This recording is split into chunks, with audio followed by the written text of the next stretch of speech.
Hello, everybody out there in YouTube land, and welcome to Dungeons and Discussions with my host Grim. Hello.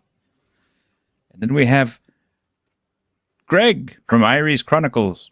Hello, how's it going? Good, and Ironcaster's joining us this morning too.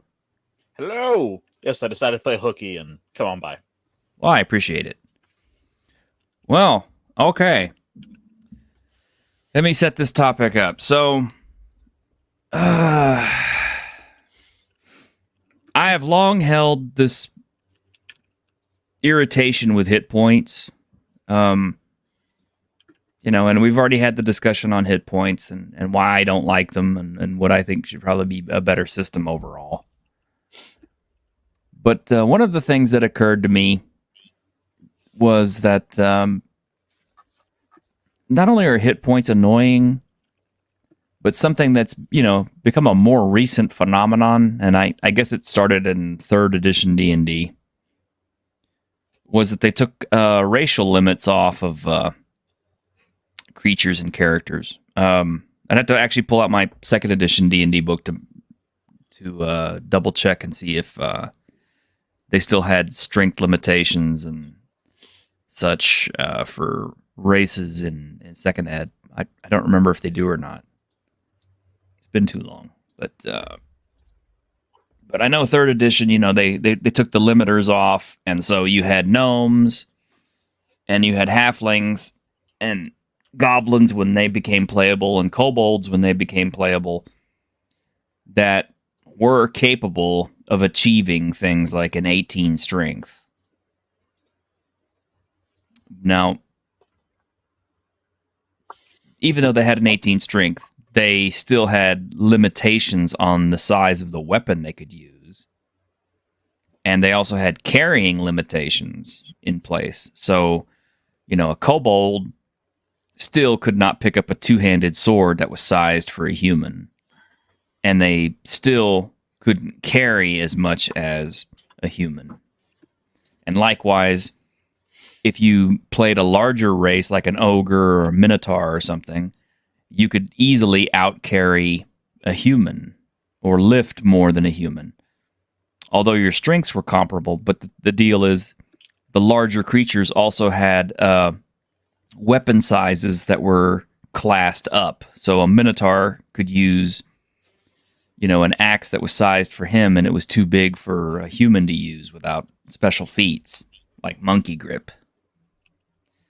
So it made sense, because as much as I hate 3.0 and 3.5 and Pathfinder 1st Edition for all of the heavy amount of the rule chunk that was in there, it did actually have, a feasible system of differentiating sizes between creatures.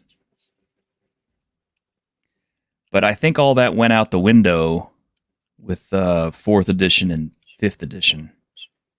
And I'm not quite as schooled on 5th edition, but correct me if I'm wrong, Grim. But now you got, halflings that can get all the way up to a 20 strength and pick up as much as a human?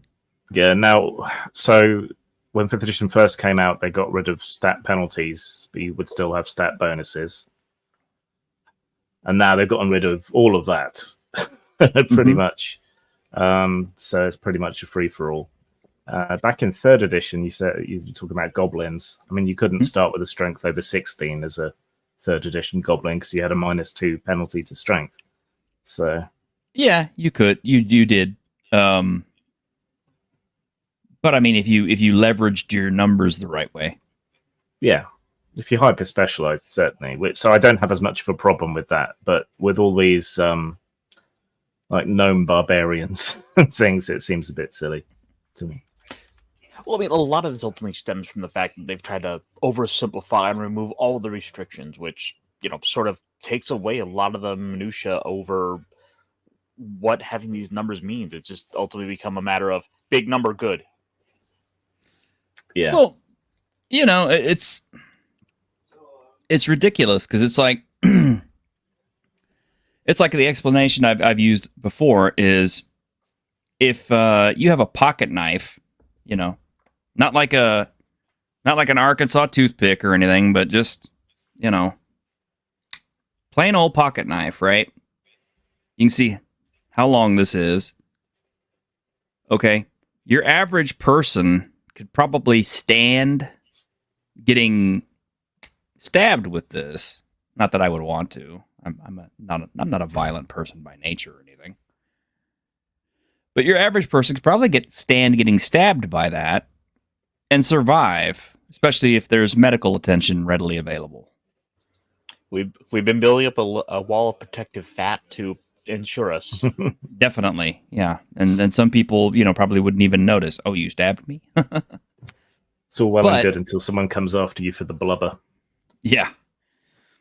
But okay, let's say if you took a squirrel and you stabbed a squirrel with that, which is a horrible thought. I would hate to do that. But if you did, it's pretty much dead. And it's not a case of, well, I mean, it's just simple physics. I mean, a blade that big against a person, we're big enough that we can handle this, the impact of it. But a squirrel's body mass is too small, so a blade like that hitting something that small is going to be, devastating. It'd be like one of us getting hit with like a forklift. It's proportionate. Yeah. There's a proportionate. Yeah. I know, Mercurius. You could still die from a pocket knife. I know. I'm perfectly well schooled in the fact that anywhere 3 inches of penetration anywhere along the median of the body is a mortal wound for a human being. I know. You can drown in 2 inches of water, and a swan can break your arm. Yeah. Yep. All those things. Oh yeah. But but that same squirrel getting hit by a swan or a squirrel getting immersed in 2 inches of water is definitely a different matter for them. So I say that, size matters, and people want to argue with me. And I was like, well, that sounds like a penalty thing. And I'm just kind of like, it's not a penalty. It's just physics, Maybe, and, bold thought here, maybe having some penalties in place are a good thing. Yeah. For balance. Yeah. I don't know, Greg. I mean, what do you think? I mean, a long sword wielded by a kaiju is probably going to hurt a lot worse than a long sword held by a human, right? I don't really care about balance so much, but I do care about verisimilitude, and I feel like that's important for any setting, especially for fantasy. Mm-hmm. And my buddy, the basic expert, has long said that rules define setting, or they can, not always, but rules define setting. And if the rules are out of whack, like what we've been discussing, then the setting is going to be out of whack, and it's not going to have the verisimilitude that I'm looking for. Right. And I get it. People could always clap back with the old, well, it's a magical world, so if the magic says that my small creature could hold something as big as your big creature because it's magic. I'm like, okay, well, using that logic, you can be as ridiculous as you want to. Okay, it's like, fine, if your ants, which are proportionally stronger than humans, proportionally, keyword. If your ants explode. Yeah, if your ants run around with two-handed swords, your world is deadly as hell, for one thing. But it's also kind of ridiculous, because can you imagine an entire mound of ants all running around with two-handed swords? Yes. I mean... They got fed up with being used to top up experience points, and now they're out for revenge. Things like that have been early on were trouble when trying to balance my kaiju game, because you run into a problem where 10 guys with the knives, and the knives all deal 1d6, will kill a kaiju. That's kill Godzilla. That's not possible. 10 guys with knives on the ground are not going to run up and just kill Godzilla just because they all deal 1d6, and that's 10d6 damage. That's not how that should work. No. There has to be some kind of scale, and damage prevention or something that can curtail that type of scenario. Exactly, because I mean, if that was the case, then in Dungeons and Dragons, dragons would be afraid of villages. Because if every single villager picked up a pitchfork and attacked a dragon while it was on the ground, just by sheer weight of numbers, and whether or not you use critical hits might also play into it, but just by sheer weight of numbers, your villagers are eventually going to get enough hits in to kill the dragon. Because it's like, let's say your average village size is 100 people? Medieval. Maybe about 500. 500? Yeah. Okay. When you take into account, the manor house, the servants, all the serfs needed to maintain everything, and the local craftspeople, you're probably getting on for 500. Okay, so that's even more ridiculous. Okay, you have 500 people armed with D6 weapons attacking, let's say, a 10 hit dice dragon. Well, we'll call it a 12 hit dice dragon. 500 attacks in a round. I'm sorry, but the law of averages says that more than one of them is going to score a natural 20, and they're going to get their damage in, and that dragon's going to die. So, with those kind of numbers, it's like, why are monsters ever able, or are they ever going to be able to pose a threat to, a credible threat to any kind of mass of people? But they don't. And, you're constantly having to rescue people from big threats like this in your D&D games. I Because, think you're supposed to be the heroes. The trick as a dragon is don't land. Just, flame breath everything. Yeah, I had to strafe all the time. Well, Drop heavy there is objects. Bombing runs. Okay, well, if we choose a creature that is that it isn't doesn't have flying, then I guess Giant. So, a giant, an elephant, The Tarrasque. the Tarrasque. Well, the Tarrasque has all kinds of magical protection on it. But yeah, it's just, the sheer physics, the sheer number crunching and everything else bears out that, the mass of people is going to kill something that's that big. And it's ridiculous. It's absolutely ridiculous. I mean, Same thing happens with objects, I find. If you have people trying to break down objects or sections of a wall in a game, the rules often don't really work. Because, hammering away on a wall with your sword will only ever chip little bits off. But in game, you can sometimes do enough damage to overcome damage resistance or whatever it has. And if you destroy that section, that's apparently a meter squared, so you end up with stupid things like bows and arrows knocking down, siege walls. It gets silly. Yeah. Now, we do have historical records where I believe it was Welsh longbowmen were actually shooting their longbow arrows into 6 inches of wood during one of the sieges, which that's pretty formidable. That's some serious penetration. But that's what she said. But the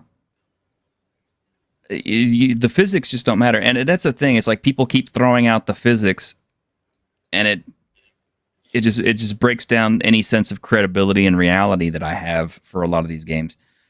And a lot of times, people say, "Well, just go play a different game," which I hate that argument.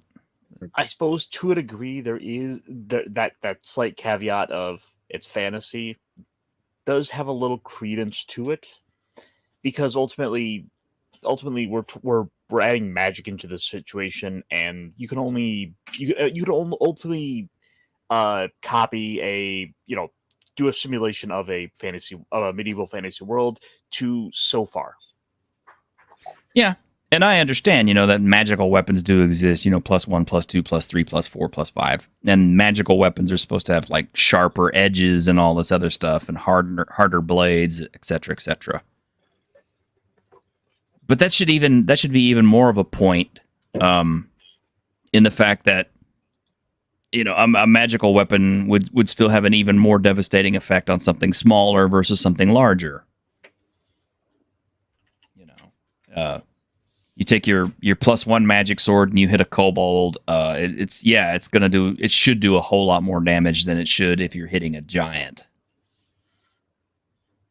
Because even though a giant would still be vulnerable to a +1 sword, he's just bigger. So then people would say, well, he's got more hit dice. Well, yeah. But then I say, okay, well, it's a 15th level kobold fighter. Now he's got more hit points than the giant does. But, and then people get into the hit point explanation again. Oh, well, hit points are not necessarily meat and blood. It's just, the way he dodges. And then we get back into the cure light wound spell. What is it healing? And we get back into that argument. And I hate hit points so much. I can't even begin to.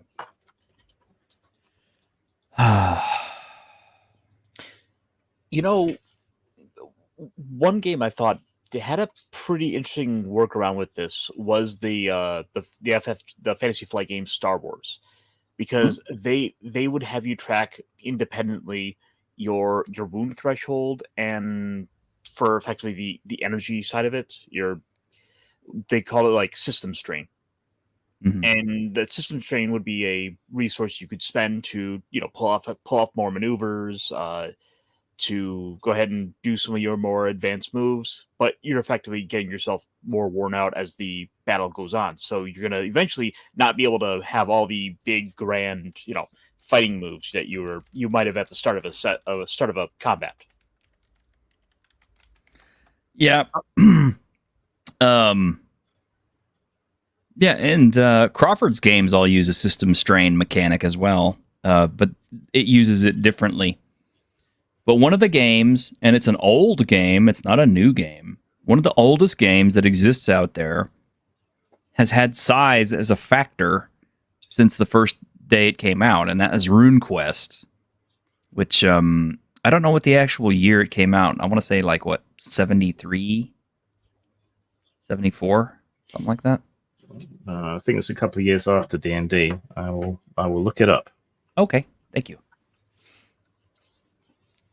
But real quick, I happen to have a copy of Basic Role Playing Universal Game Engine, which man, they are proud of that system because it's a $14 PDF, man. RuneQuest was 78. 78, so yeah. Yeah, not so too 4 long years after D&D. Yeah. So 4 years later, they came up with a system that actually makes more sense. Because it's got size already built in, and it says right here, size defines height, weight, and bulk. There is no size-associated characteristic roll. On the character sheet, the space is used to note damage bonus. Resistance rolls using size can determine whether a character can stand firm against resistance, see over an obstacle, or squeeze through a crack. A character's size as body mass is an important factor in determining hit points and damage modifier, if any. Factors like gluttony or rigid diet can increase or decrease size at your game master's discretion. Some powers may also affect size. Severe injuries like lost limbs can also permanently decrease size. A character dies if they lose more than half of their size, rounded up, due to starvation or extreme diet. Character reduced to size 0 through magic or other influences simply disappears, wasting away to nothing. So here we go. We have this one simple stat that governs all of our size-related issues. And how it works in the game, as far as the size goes, is your size also plays into your damage bonus, and it also plays into your hit points because it's one of your derived attributes. Let me. I can't find it quickly, but it's in here. But yeah, you can see here, size actually does modify your damage. So if you're bigger, you can deal more damage. But yeah, on your characteristic rolls, where's our hit? Does that mean you can raise your size by just eating all the pie? Well, effectively, that's what it's saying. If your DM is cool with that, you can. But yeah, hit points, you add your con plus your size and divide by 2, round it up, and you circle that number in the hit points box.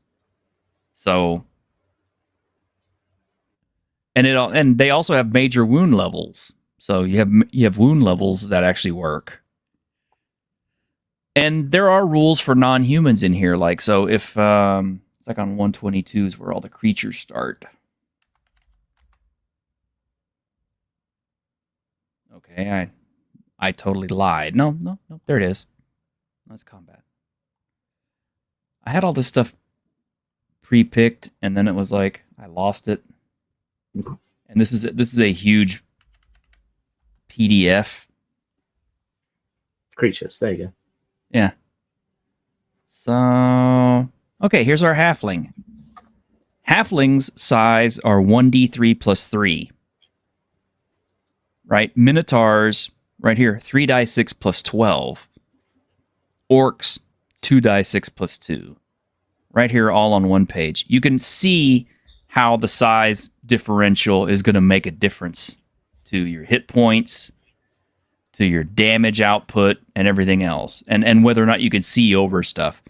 You know, if your GM tells you, you know, it's like, well, you know, if your size is only like 6, then you can't see over this rock. Kind of makes sense. Or if your size is over 4, you can't squeeze through this passage. You know, we have a stat that's perfectly designed to handle all of your size-related stuff. It plays into damage modifiers. It plays into your hit points. It makes sense. Right? I mean, what do y'all think? No, well, I mean, size should absolutely play a factor in it. Mm-hmm.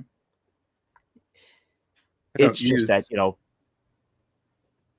What's that? It's just that you have people who just are... You have a lot of sort of modern sensibilities about gaming that are so anti... so anti, you know, penalty for anything. Like, no, those impede your creative decisions. So it's like, well, no, those are there for balance reasons. Well, I mean, like here, we have dwarf, 1d4 plus 4 size, versus elf, 2 die 4 plus 4 size. Now, like Kit was saying, though, the size needs a qualifier. You know, do you have high size because you're a big fat lard ass, or do you have a high size because, you know, you're built like a brick shit house? Well, in this, apparently, it's one and the same. I mean, there's a reason we have weight classes in fighting. You know, your heavyweight MMA guy may look kind of tubby, but you still don't want to throw a heavyweight in there with a featherweight because, yeah, he's gonna crush that dude. And here we also have a dragon, 20d6 size. Big lad. Big lad, yeah. He's going to crush you. Centaur, 4 die 6 plus 12 size. It's a, you know, big animal, big creature. Some games cope with it by...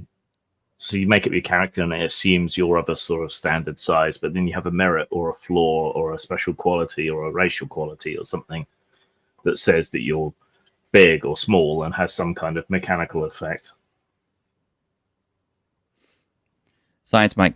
Does this take into account long size versus tall size, ogre versus horse?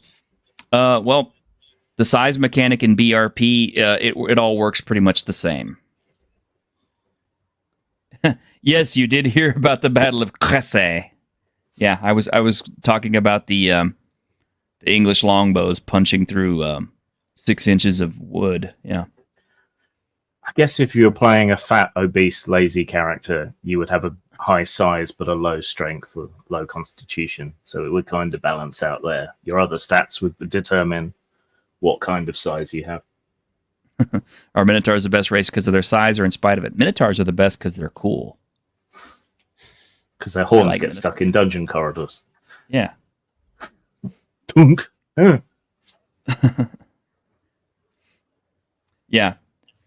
I like that. Strength and con would influence the interpretation of size. Yeah, there's also that. You know, yeah, if you've got like a low con, but you have a high size, then yeah, you're probably fat. It just makes either that or you get winded real easily. There's advantages to small size as well, though, that I think people don't take into account, like your ability to squeeze through small spaces, heating ducts, you know, things like that. Like the mouse in Lady Hawk, for example. Mm-hmm. Yeah, and why not? And Driving in Dragons also says, yeah, 3.x, pretty much, because 3.0, 3.5, Pathfinder First Edition had size mechanics. Yeah, it did. And they worked really, really well because your smaller size creatures usually had a con penalty. So they didn't usually have as much hit points, but they definitely had like a strength modifier. Well, they had the disadvantage of not being able to wield bigger weapons, for one thing. So yeah, their weapon damages couldn't equal something bigger. You know, the biggest two-handed sword for a halfling was still only like a long sword for a human, which was, you know, like a one-handed, well, like a toothpick for a minotaur. But smaller creatures also had an advantage in their armor class because they were harder to hit.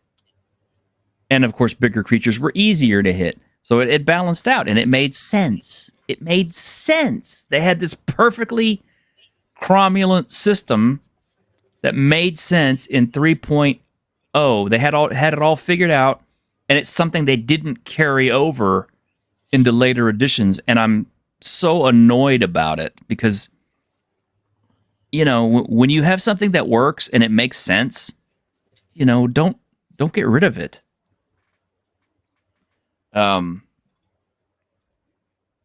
Science Mike says, I believe you had a size advantage to hit against larger creatures that you could theoretically pour into power attacks. I don't remember that so much, but one of the other things that size used to be able to govern as far as older systems and stuff is the reach advantage.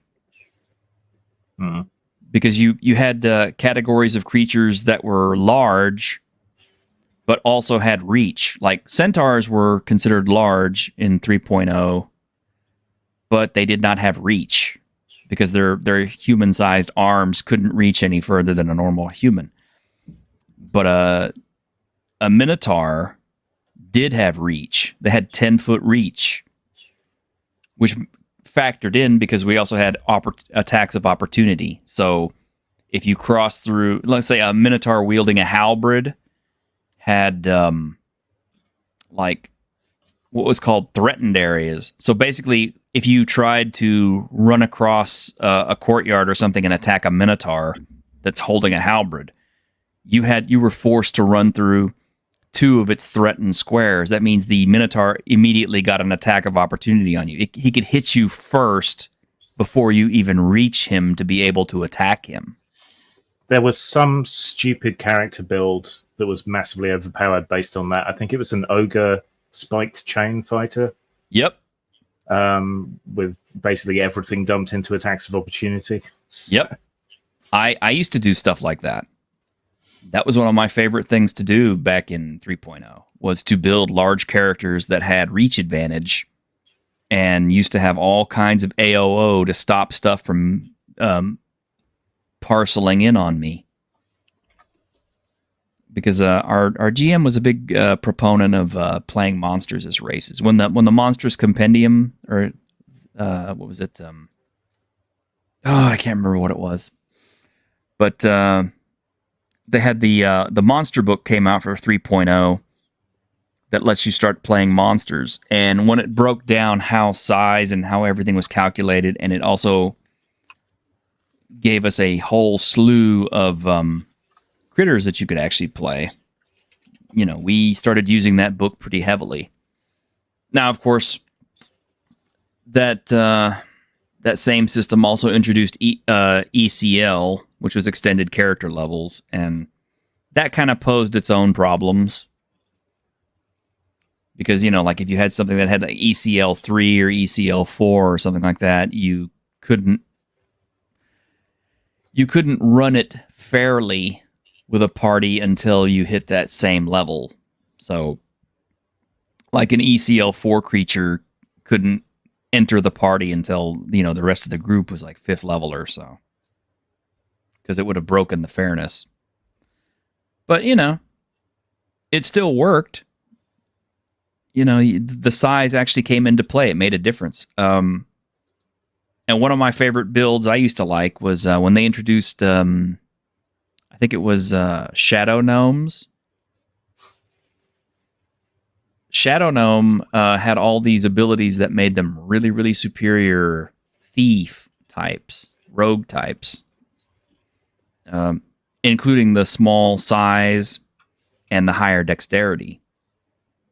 So I would parcel everything into dexterity, and with that armor class advantage, I would have like a really super high armor class.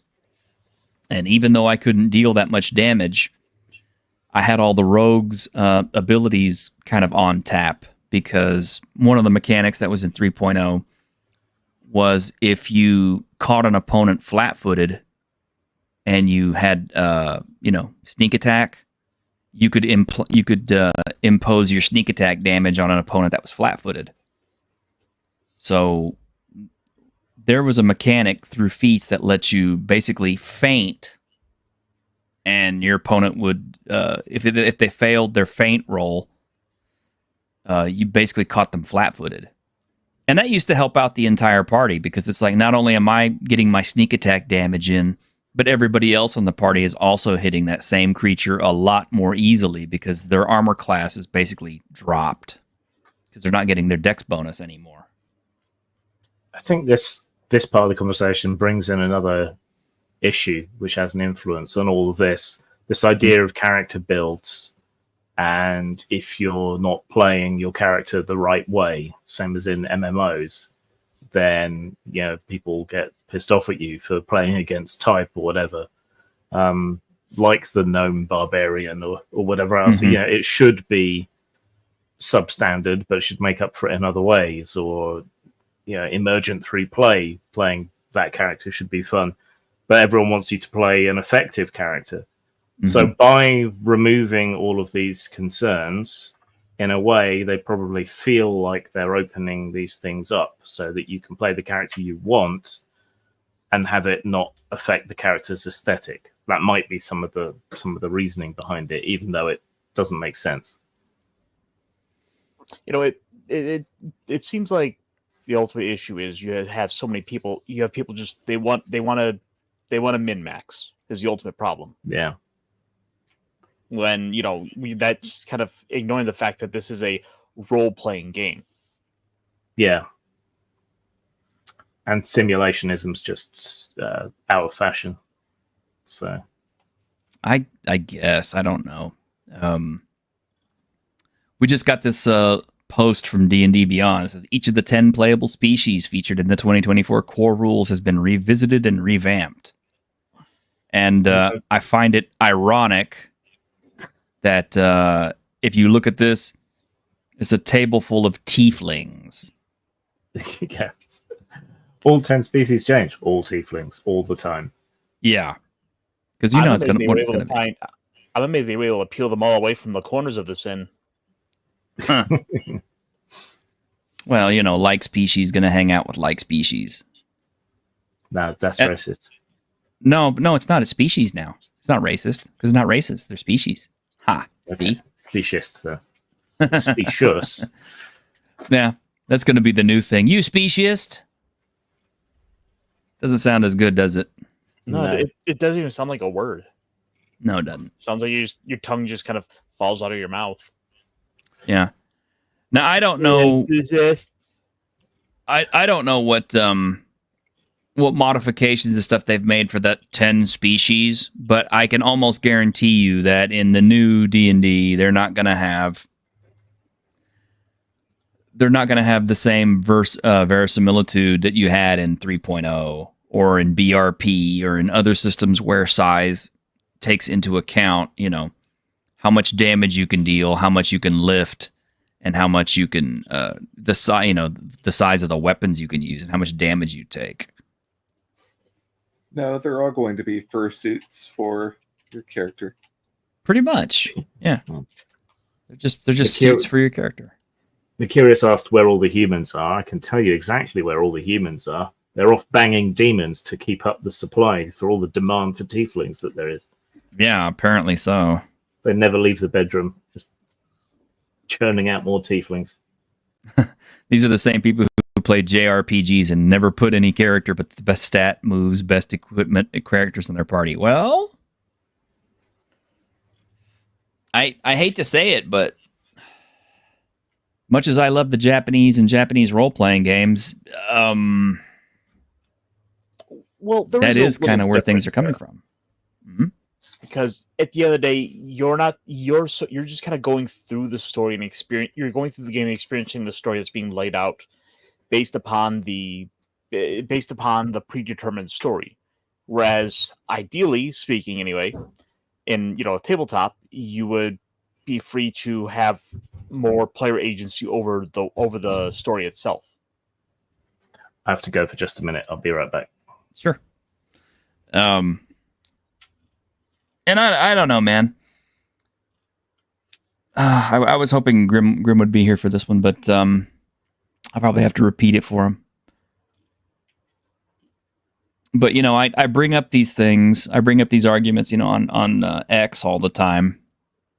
Like why is it that a halfling has the same hit points and can hit the same and lift the same as your full-sized human? Because it shouldn't be physically possible.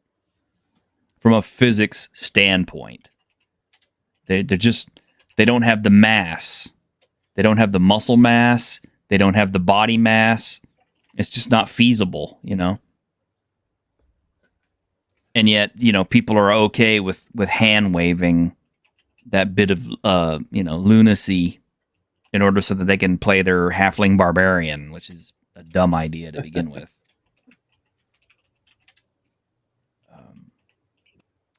And then I've had people just, tell me, well, just go play a different game.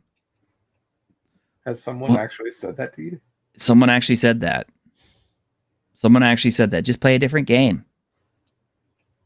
And it's like I told them, I do play a lot of games. I do play a lot of different games. But the problem I have is, and I love basic role playing. That's, one of my favorite engines. The problem is, most people I know don't want to play a different game. If you sidle up to the table in your friendly local game store and you say, "Hey, let's play some basic role playing," they're like, "Oh, well, okay, bring out my Dungeons and Dragons book." No, I didn't say Dungeons and Dragons. I said basic role playing. Well, isn't Dungeons and Dragons a basic role playing game? No, it's not. Surprise, surprise, kiddo. There's more role-playing games than just Dungeons and Dragons. Yeah. And I don't know why it is that people just get so hung up on that. It's like, I was kind of having this discussion with Grim before the show started. It's like BRP kind of handles everything I like better. Your hit points stay pretty much consistently whatever they're going to be throughout the entire lifespan of your character. So there is no hit point bloat. You can play RuneQuest for 5 years and your hit points are pretty much always going to stay the same. What will change is your skills, which are percentile based, and there are a lot of skills. I mean, like a lot of skills in BRP. But they cover pretty much everything that you need them to.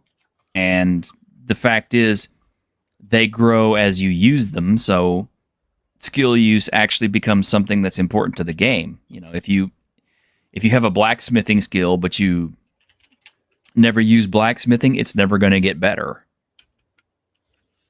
But if you use it during the game, there's a chance it will get better. You will improve over time.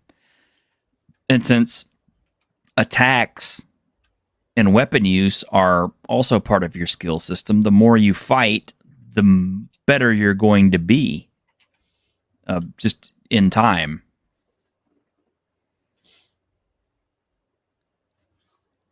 But people don't seem to like RuneQuest or Call of Cthulhu or Elric or any of the BRP stuff. They like the D&D stuff. Yeah, see, there you go. Yeah.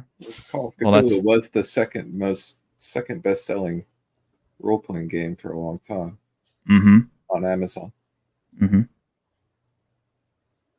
But even in like Call of Cthulhu, it's like your characters are not gonna improve massively over a long period of play, mostly because your characters are busy, losing their minds and dying pretty quickly.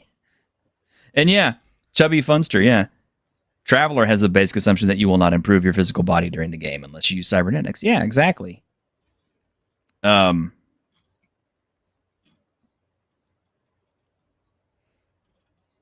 it is the most popular RPG in Japan, yeah. And I can only... Maybe just because part of the issue is the game goes on and players are so used to all the numbers going up. The damage you deal goes up. Everything, all these other things go up. Surely your strength should go up, but the sort of reality is you're only going to improve so far. Maybe there needs to be more limitations. Yeah. For just core elements. Yeah. Like, you're a dwarf, you're only going to be able to improve to like a 16 strength.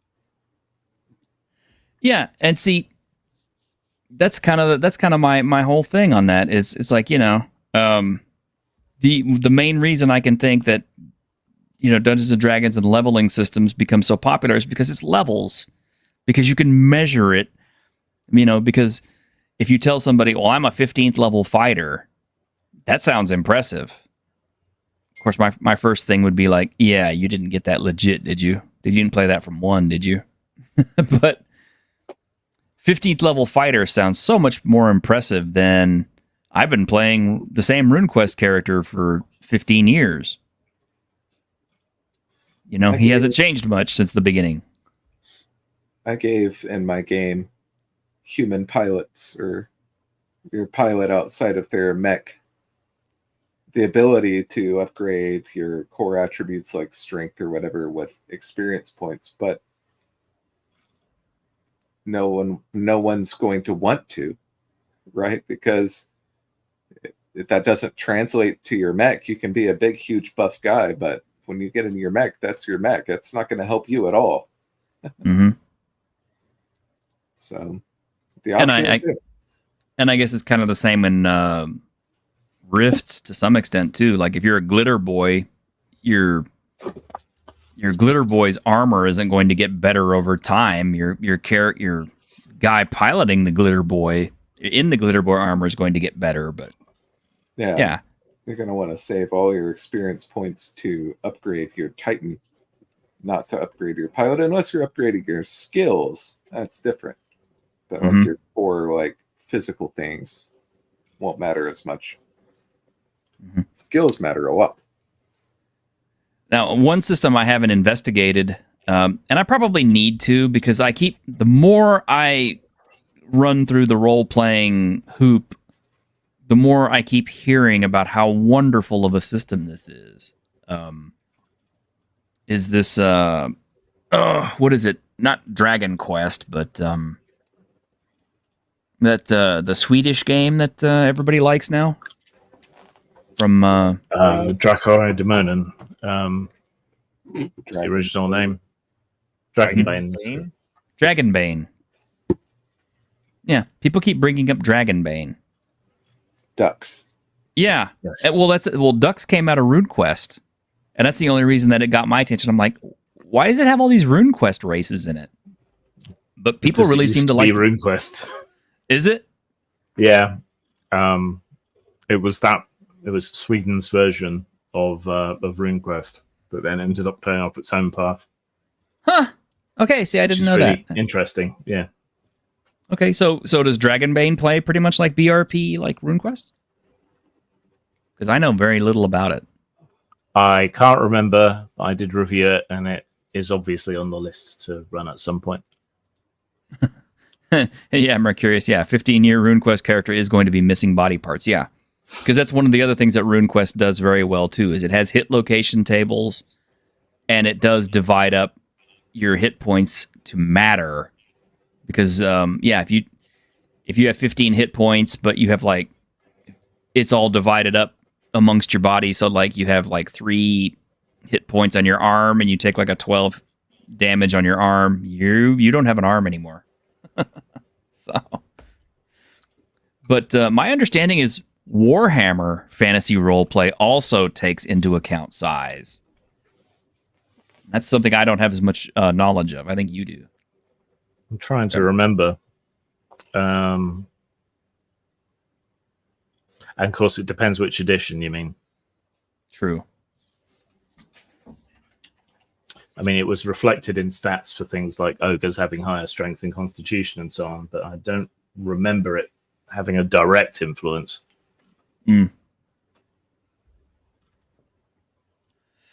I've got 2nd edition and 4th edition, but I don't remember. It's been too long, and I've got those books packed away. Why? Because we never played them. Because everybody wants to keep going back to Dragon Game with its levels and its bloated hit points. See, neither me nor any of my groups have ever been one game monogamists. Ever. We've all been game sluts. Right from the beginning. Uh-huh. It's just a completely alien mindset to me. I've kind of got the opposite issue where I was talking with some players recently, and they've effectively told me like they just want to play. They basically just want to do some form of fantasy role playing. So I've at least got a little bit of a more wider net, but it's like they all just I got a bunch of people just in the feed. Yeah, I don't know. It's like people who only ever play Call of Duty or Madden or Halo and nothing else. So why did you buy the system to play one game? You've got a brain that can do all manner of different things in different genres and different rule sets, the same way you enjoy horror movies and action films and romances and gritty dramas. But no, you just want to play the elf game. It's like the meme of somebody spending $3,000 on a new gaming computer to play Minecraft. Yeah. Or Harvest Moon or The Sims. Yeah. Well, I have to admit that one of my treats when I got my latest computer, which it's like ancient now. I mean, it's like 6 years old, I guess. But one of my big treats was, putting Fallout New Vegas on there and then cranking all the settings up to max, being able to see everything full speed, and realizing, wow, this doesn't look as good as modern games. And then you had to mod it. Yep. Yeah, I would like to investigate Dragonbane to see how it handles things. So that will probably be one of my next purchases to check out. Well, I could slot it in because I'm doing a one shot next of the Iron Fists thing. Lone Wolf Fists? Lone Wolf Fists, yeah. That'll be this weekend, won't it? Oh, I should get started on that. And then I could slot in Dragonbane for after that if you wanted to have a go at it. That would be cool. The other game I'm really, really curious about, and I'm really excited to try it out and play it because it's gotten so much hype about it, and it looks like it's so much fun, is Fabula Ultima. Now, I am not sure how it handles size because I haven't really gotten down into the rules nitty gritty. I don't seem to recall that being ever really coming up because it's kind of has a sort of standardized size assumption for players. Yeah, but I mean, the core book is kind of a fantasy role-playing game, and I believe it does have a pretty robust bestiary. Yeah, have a look at their bestiary, see what their sizes do.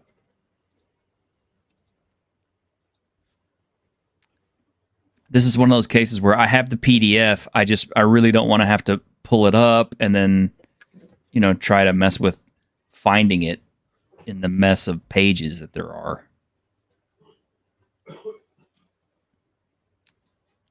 But yeah, I mean, it's like, anytime I tried to get a game of RuneQuest going, my players were like, oh, no, I played that a long time ago and I don't like it. And I'm like, well, why? Because you feel like you're never going anywhere with it. So hard to get your skills up. It's so hard to do this. So hard to, And I guess that's the thing. It's like people want a tangible sense of advancement in their games, and that's why it never caught on. So maybe it's a matter of they don't want to play the first levels out. They want to kind of jump to at least a third level equivalent. Well, I mean, I guess, but I mean, that's the thing with RuneQuest. It's kind of like you're already pretty much the best you're gonna get when you first make your character. Right, so the main way they handle size is that creatures and characters have things called traits. And if they're applicable, you can get a bonus and increases your odds of success. So a big monster might have traits like huge, hulking, blots out the sun, things like that. And if they're applicable, then that creature will get a bonus on something where that's relevant. Okay. So playing something kaiju sized in that game is a thing, and like in anime, I don't. Depending on the genre, of course, size doesn't necessarily make that much difference. Like in Escaflowne, the royal bodyguard takes down a Gomeleth with a two-handed sword by jumping up and stabbing the pilot through the visor. So, yeah. And you see lots of JRPG tropes like Cloud walking around with his Buster sword, which is like, I mean, I've seen them in real life, and we all love Berserk, Guts with the Dragon Slayer. It's kind of like, yeah, that's awesome in theory, but well, I mean, it's admitted in the dialogue in the very beginning that it's much too big to be a sword at all. Yeah. It's more like a slab of iron. Yeah. It's all just power fantasy. It is. Which is fine. It is. And maybe that's the thing. I mean, maybe I'm just too old school, I'm too old fashioned, I'm too simulationist, and maybe I should just, get out of the way for for the younger generation. I don't know. Well, I don't know, because even in those games, right? Well, or books or anime, take Guts specifically. Everyone is like, oh, he can wield a sword that big, that quickly. It stands out. It's out of sync with the rest of the world, and that is something to be remarked upon. So, and he's had to dedicate his life to it, basically. Mm-hmm. And plus, there is a hint that he is kind of slightly unnatural anyway, because he's been marked, with the he's been touched by the other world, so he is just a little bit unnatural to begin with because of that. So maybe that is something to it then. Maybe you have to add in some rules for almost that seemingly supernatural level of performance. Mm-hmm. So you can sort of differentiate that from like your average character, and then you have your superhuman character. Yeah, And I'm fine with that. And somebody did bring that up. You know, they said, well, you know, in D&D, it's kind of the expectation that your hero, your character is not the norm. He's like a little different from everybody else. They're almost like demigods walking around and all this. I'm just kind of like, No.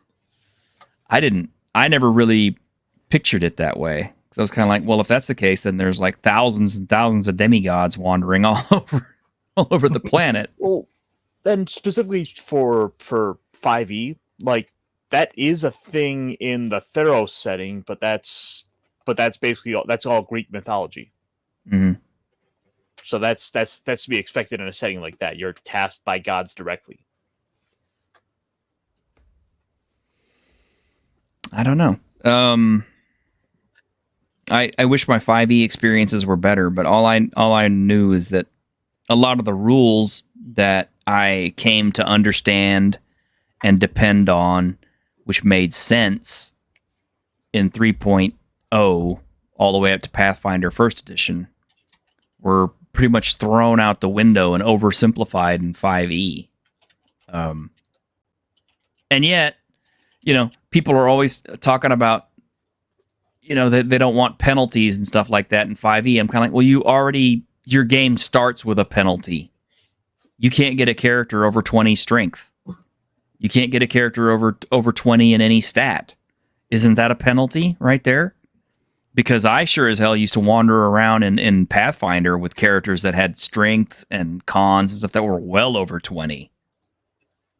Because, you know, we used to play monsters and stuff, so it was easier. You know, it's easy to have a 24 con when you have a creature that's got like a +8 on strength to begin with. You know, that was one of the things I did like with, for example, with the Monster Compendium from 3rd edition, was that they would give you level penalties to be able to play those monsters. ECL. Yeah.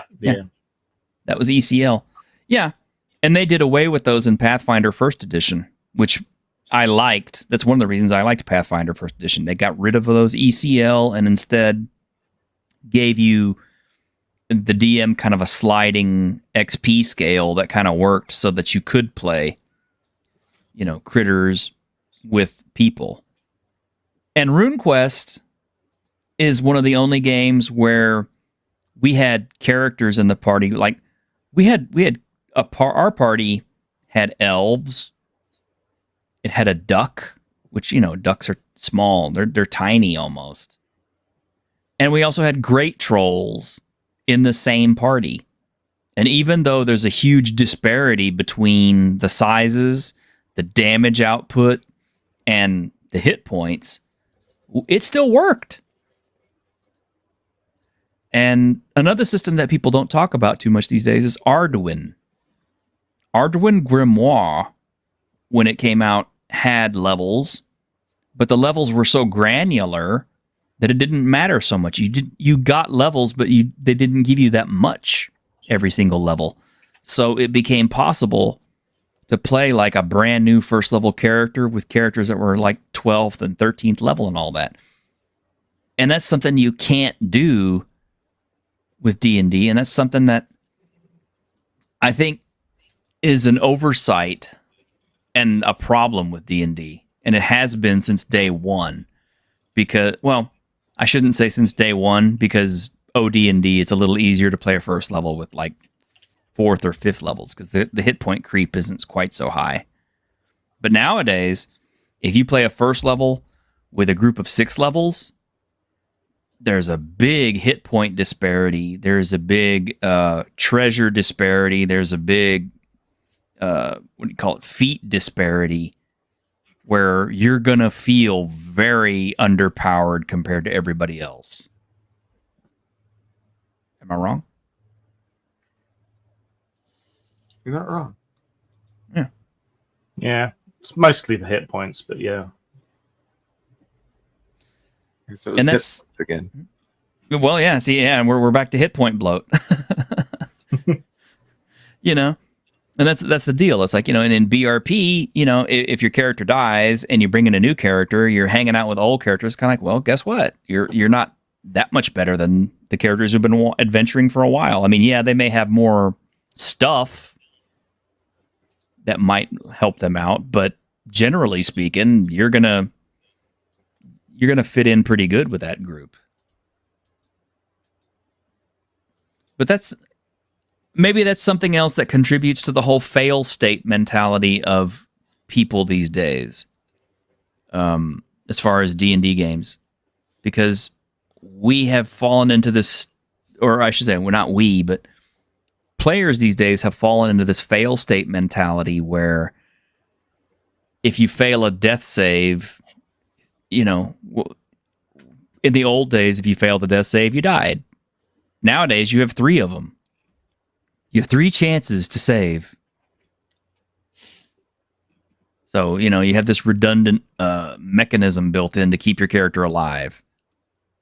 And you have advantage and disadvantage and all this other stuff. And it's just kind of like players these days, if their character dies, it's like, oh, no, not Blackleaf.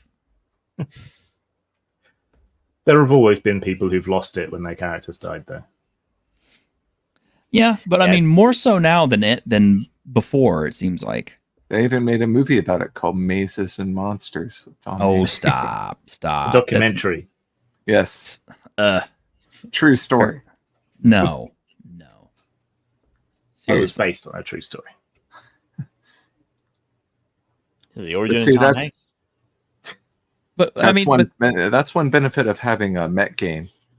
Not to continue bringing back to the mech game, but all the experience points and upgrades, weapon upgrades, armor upgrades, hit points have been dumped into the war machine.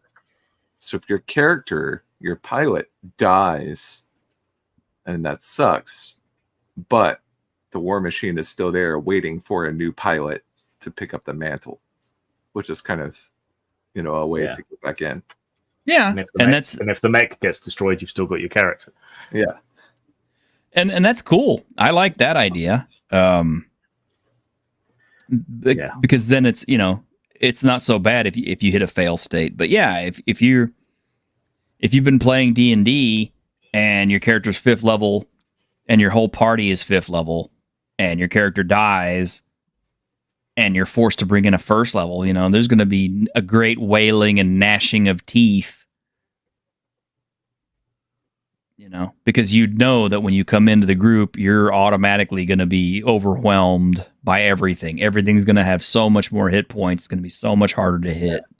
I've seen, this is old stuff, but I've seen like OSR DMs bragging, if a player dies, I make them come in at 1st level. And it's like, what if the rest of the party is level 6? It doesn't matter. It's like they have like this sense of glee and making somebody not have fun.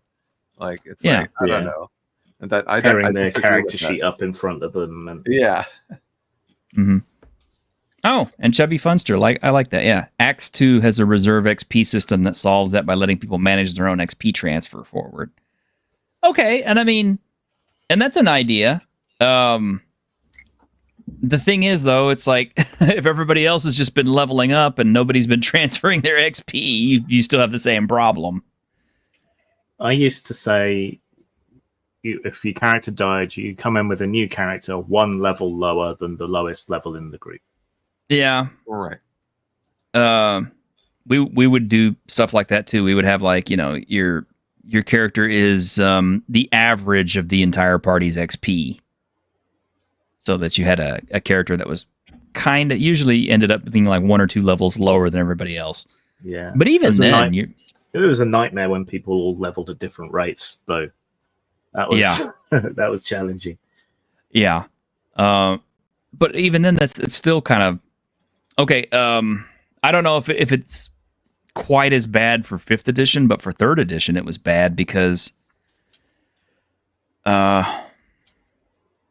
you got feats every 3 levels, but you also had a definite line of demarcation in the way XP was handed out from 4th level onward, because from 3rd to 4th level it was a big jump in XP. to get from 3rd to 4th level. And your power level between 1st and 4th level was also pretty high. So like if you had a party of 4th levels and you had to come back as like a 2nd level, it hurt. That's a lot of XP you got to make up. And everybody is significantly more powerful than you, even if they're only just 2 levels higher. I don't know how bad it is with 5th edition. Pro tip, just don't get hit. Yeah, well, that's not an option either, is it? So kind of bringing it back to size, making a difference. I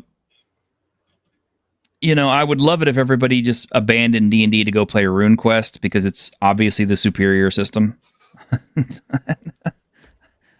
Yeah, I said it. I don't care, but it's true. You know it is. It's much better put together. It makes more sense. It's much more granular. It allows for new characters to be able to play with old ones more readily. It eliminates hit point bloat. It fixes so many of the problems I have with D&D, and yet D&D or its equivalents in leveling systems are still going to be the popular systems to play. And even though people are always saying, well, why do you keep talking about D&D? Don't you hate Wizards of the Coast? Why do you keep talking about them? Because as we've said more than once, as goes Wizards of the Coast, as goes D&D, so goes the hobby. Right? Yep. Like it or not. Like it or not. We can't get away from it. It's the biggest animal in the room, and you can't step into the room without stepping around it, stepping on it. Might be getting away from it. We'll see. It seems like we're slowly getting away from it a little bit. Yeah. Well, I mean, it's lost out in the past to other things. Vampire ate its lunch. Pathfinder ate its lunch. It may end up being a point where something comes along that dethrones it when this new edition comes out, depending on how many people have abandoned it. They're going to be Apple. Everyone else is going to be Android. Yeah. Pretty much. I prefer Android, so I'm not an Apple person.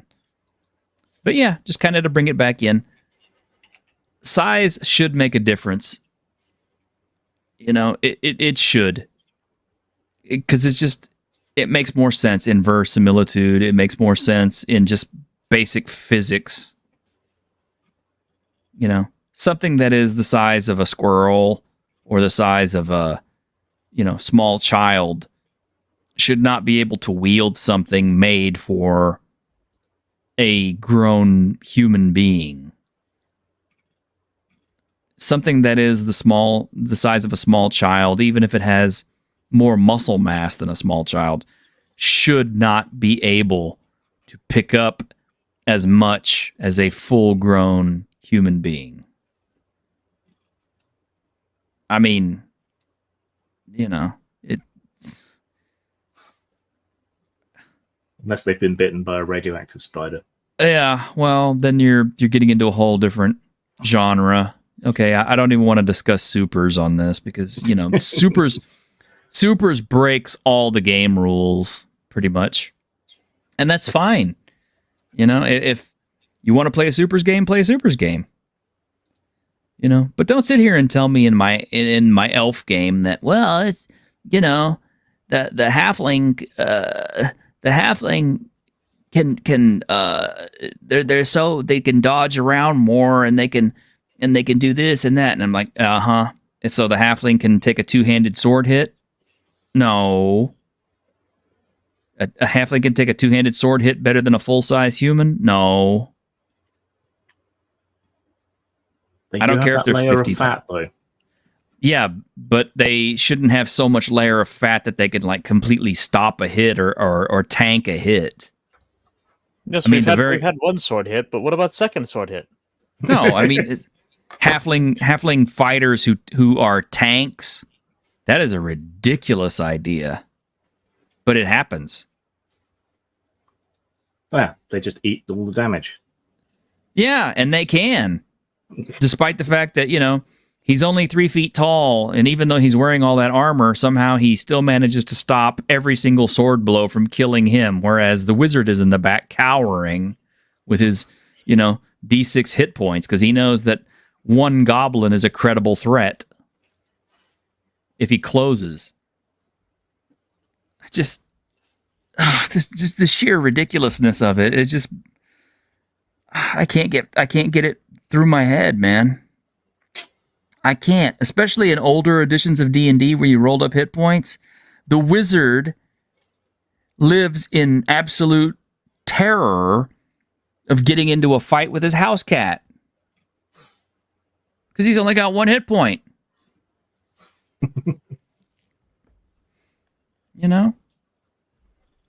Yeah. Can't even play with your cat without risking death. Yeah. Yeah, it's like That's I told somebody. though. Yeah, I told somebody it's like a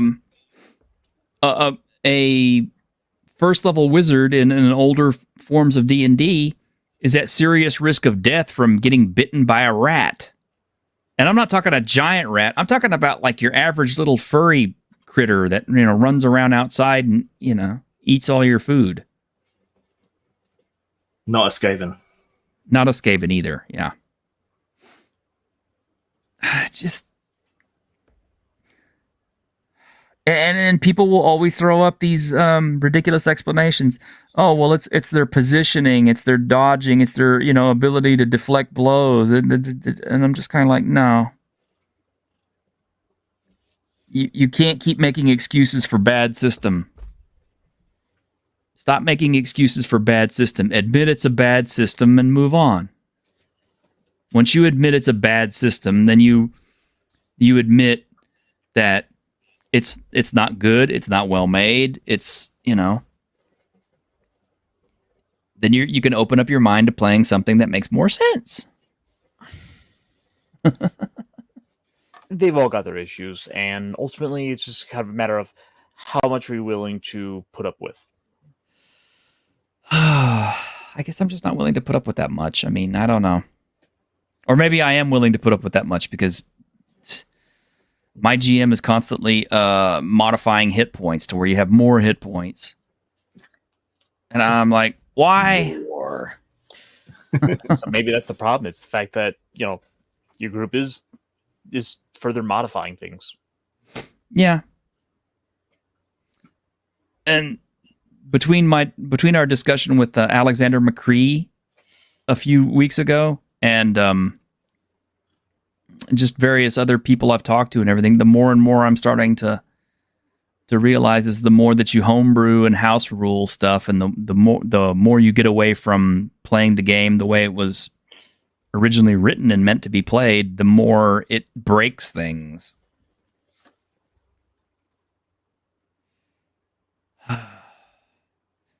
Yeah, Condor. Yeah, all TTRPGs are bad based on that standard. All TTRPGs have broken parts. Fix the issues. Don't make excuses. Yeah, I agree. I'm totally for that. Or play better designed TTRPGs. That would be my thing. It's just. Yeah. See, I'm all for house ruling. I like taking the bits apart and rearranging them and putting them back together. So. Well, as long as they make sense.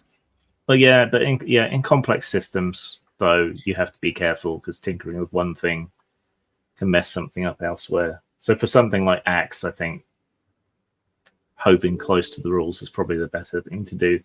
But other games, you can twist and poke and prod and add bits and take away bits. Yeah, it's all good.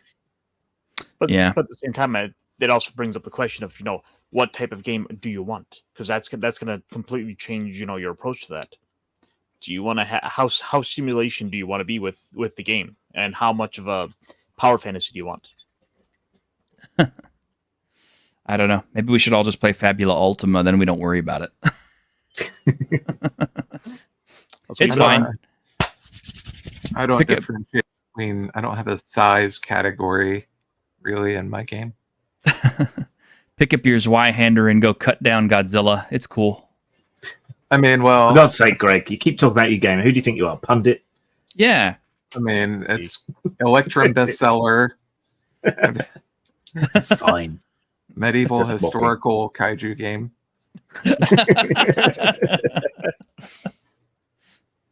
All right, guys. Well, I guess we've come to about the end of this topic as we can. I mean, I don't know. I guess the solution really is just to find the game that you prefer that makes more sense. But really, it's like, yeah, size should make a difference, and it's just kind of all there is to it. T-shirt's T-shirt. final word is RuneQuest. RuneQuest is the word. Yeah, Yes. RuneQuest Possibly. is the way. possibly Dragonbane. Yes. I'll have to And T-shirt investigate is a those. size queen. Confirmed. Hey, guy with the two-handed sword versus guy with a short sword. Yeah, the guy with the short sword might win, but I'm gonna take my chances and put my bets on the guy with the two-hander. Well, you said Although, your DM was causing HP, but why aren't you the DM? I am, and usually whenever I run stuff, it's worlds without number. Drink. Oh. There you go. All right, everyone out there in YouTube land, y'all take care. This has been Dungeons and Discussions. Hope you enjoyed, and hope you got a couple of laughs. Maybe you learned a few things, and if not, well, watch the next one. Maybe you'll enjoy it more. Yeah. See you later. Catch us tonight on Tuesday with Geeks. Yep. Look, a Dungeons and Dragons ride!